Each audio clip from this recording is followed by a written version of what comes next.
عمرو دياب ليه عم تعمل بحالك هيك؟ كل عمري حب اغانيك، بحب اسمع لك. معقولة واحد من المعجبين طالع يتصور معك سيلفي بتضربه كف؟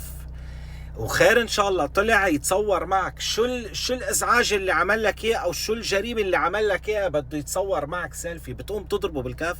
ولما انت كل عمرك عايش من ورا جمهورك، من ورا محبينك. لو ما جمهورك ما كنت وصلت انت للنجومية.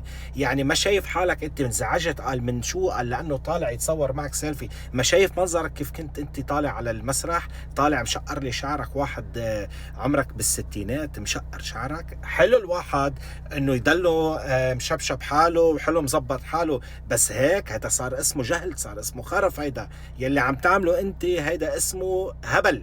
يعني عيب عليك واحد طالع يتصور معك بتضربه كف.